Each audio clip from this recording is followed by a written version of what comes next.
When we think of the great empires of the ancient world, we often picture the pyramids of Egypt, the philosophy of Greece, or the legions of Rome. But there was one civilization that rose from the dust of Mesopotamia to forge an empire built not just on conquest, but on sheer, calculated terror, the Assyrians. They were the masters of psychological warfare, the first true military superpower of the Iron Age. We know them for their relief carvings showing piles of heads and flayed enemies, images intended to make their neighbors tremble. But this culture of extreme violence wasn't just reserved for the battlefield or foreign kings. Turn your gaze inward, into the private homes and the bustling streets of Nineveh and Ashur, and you find a legal system that was terrifyingly oppressive, particularly for women. While their neighbors in Babylon and Sumer had laws that offered women some semblance of protection or property rights, Assyrian law took a dark, authoritarian turn. It was a society where a woman's body was property, and the punishments for stepping out of line were designed to be permanently disfiguring and publicly destroying. Today, we are going to open the clay tablets of the Middle Assyrian laws to reveal a history of brutality that has been largely overshadowed by their war stories. Warning: what we're about to discuss isn't for the faint of heart.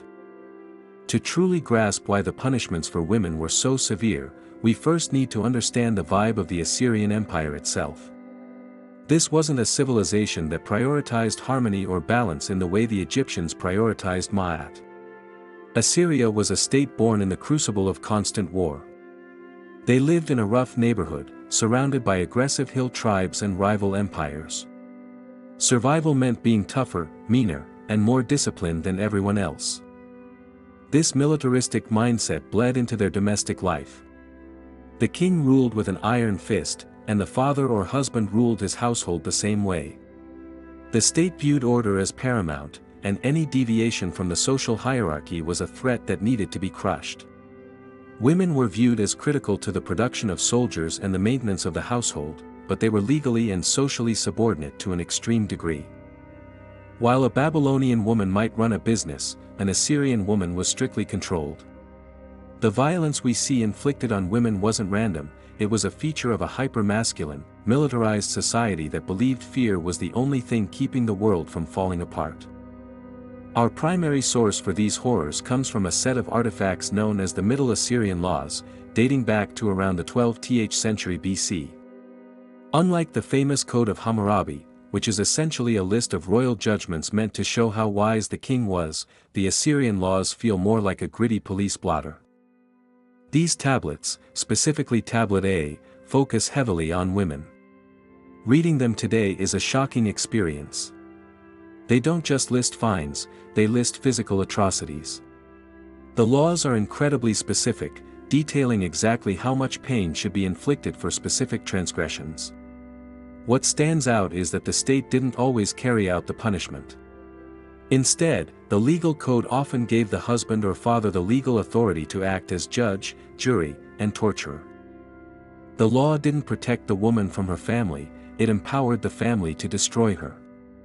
It was a system where the state said, "Go ahead, do your worst," effectively legalizing domestic abuse on a lethal scale. One of the most chilling aspects of Assyrian society was the unchecked power of the patriarch. In many ancient cultures, if a wife committed a crime, she was taken before a panel of judges or elders. In Assyria, for many offenses, the husband had total discretion. If a husband caught his wife in an act of adultery, for example, the law allowed him to kill her on the spot. But it went further than that. If he chose to spare her life, he was legally permitted to mutilate her to mark her as his property and a sinner. The law explicitly states that he could cut off her nose. He could also beat her, whip her, or pull out her hair, and the law would not intervene. The text often reads with a terrifying casualness, phrases like "he may strike her," "he may shorn her," "he may bruise her." There was no limit to the violence, provided she survived if he wanted to keep her. This effectively turned the home into a private prison where the warden answered to no one. Let's talk about that specific punishment mentioned earlier, the cutting off of the nose. This appears repeatedly in Assyrian law and is perhaps the most symbolic of their approach to female punishment.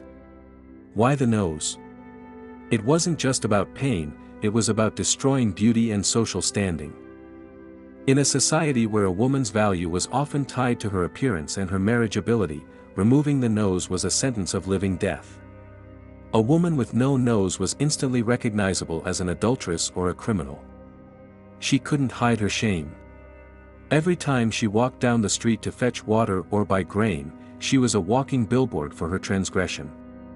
It also dehumanized her, making her look skull-like and monstrous. We see this tactic used on prisoners of war in Assyrian reliefs, where captives are shown being blinded or mutilated. Applying this same logic to wives shows that, in the eyes of the law, a rebellious wife was treated remarkably similar to a rebellious conquered enemy. The crime of veiling, a deadly fashion statement. In the modern world, we often discuss the veil in various cultural contexts, but in ancient Assyria, the veil was a strict privilege of the elite. It was a status symbol. Noblewomen and respectable married women were required to veil themselves in public to show they were under the protection of a man. However, the laws were savagely strict about who could not wear a veil. Prostitutes and slave women were forbidden from veiling.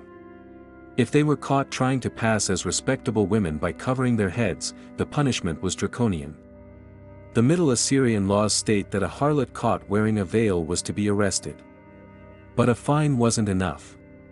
The men who caught her were instructed to strip her of her clothes and beat her 50 times with rods. But the kicker? They were then instructed to pour hot pitch, a sticky, tar-like substance, over her head. This wasn't just painful, it would fuse to the hair and scalp, causing permanent scarring and likely requiring the hair to be torn out or shaved off to remove it. It was a punishment designed to enforce class boundaries through agony. Perhaps the most horrific entry in the Middle Assyrian laws concerns abortion. In the ancient world, views on abortion varied, but the Assyrians were unique in their extreme hostility toward it. Because the state was so focused on military expansion, every unborn child was seen as a future soldier or producer for the empire. The law, Tablet A, 53, states that if a woman procures an abortion by her own hand, she is to be prosecuted. The punishment is nightmares. The text dictates that she is to be impaled on a stake. And they didn't stop there. The law specifies that even after she is dead, her body is not to be buried. In Mesopotamian belief, if a body was left unburied, the spirit would become a restless ghost, Giddim, wandering the earth in misery forever. So, this punishment destroyed her body in the most painful way imaginable. Impaling was a slow, agonizing death and then damned her soul for eternity. It was a total annihilation of her existence for the crime of denying the state a life. Assyrian law, like other Mesopotamian codes, relied on the river ordeal for cases where there was no hard evidence. This was often used when a woman was accused of adultery or sorcery but there were no witnesses. The accused woman was thrown into the river, usually the Tigris. The logic was that the river was a divine entity, associated with the god Id. If she sank, the river god had judged her guilty and claimed her. If she floated or managed to swim to shore, she was declared innocent, as the divine had rejected her or spared her. While this sounds like chance, the Tigris is a fast-flowing, dangerous river with unpredictable currents. Throwing a woman, likely weighed down by heavy woolen garments, into these waters was often a death sentence regardless of her guilt. It was a convenient way for a community to rid itself of a problematic woman without technically executing her themselves. They could just blame the gods. Fear of the supernatural was rampant in Assyria. While men practiced high magic, astrology, divination, as part of the state religion, low magic or witchcraft was often associated with women and viewed with deep suspicion. The penalties for a woman accused of using sorcery to harm someone were lethal. If a woman was found guilty of witchcraft, she wasn't just executed, she was often burned. This is significant because, in the ancient Near East, fire was considered a purifying agent but also a destroyer of the soul. The execution of a witch was a public spectacle intended to cleanse the community of evil influence. The accusation of sorcery was a powerful weapon. A jealous neighbor or a rival wife could easily whisper a rumor that a woman was casting spells, leading to a trial that was almost impossible to win. We cannot talk about the Assyrian treatment of women without looking at what they did to the women of the nations they conquered. When the Assyrian war machine rolled into a city, the women were considered the spoils of war. But for elite women queens and princesses of rival nations the treatment was specifically designed to humiliate. Assyrian reliefs show scenes of mass deportations. Women are shown being marched miles away from their burning homes, carrying their children and meager possessions. But for the royalty, it was worse. We have accounts of Arab queens being captured, put in neck irons, and forced to act as servants or worse in the Assyrian court. Specifically, Esarhaddon and Ashurbanipal boasted of capturing Arabian queens and forcing them to weave wool or serve as gatekeepers, humiliating tasks for royalty. In the worst cases, captured noblewomen were stripped naked and flayed or mutilated alongside the men to break the spirit of the conquered people. The message was clear: your gods cannot protect you, and your status means nothing to us. The punishments inflicted on women by the Assyrians serve as a grim reminder of how law and order can be weaponized into tools of terror. This was a civilization that achieved incredible things in architecture, astronomy, and warfare, yet its legacy is forever stained by the cruelty it codified into law. It paints a picture of a society living in constant fear of the gods, fear of the king, and for women, fear of the very men they shared their homes with. If you found this deep dive into ancient history fascinating, make sure to hit that like button, it really helps the channel grow. What do you think was the most shocking part of the Assyrian legal code? Let me know in the comments below. And if you haven't already, subscribe and ring the bell so you don't miss our next video where we uncover more dark secrets from the ancient world. Thanks for watching.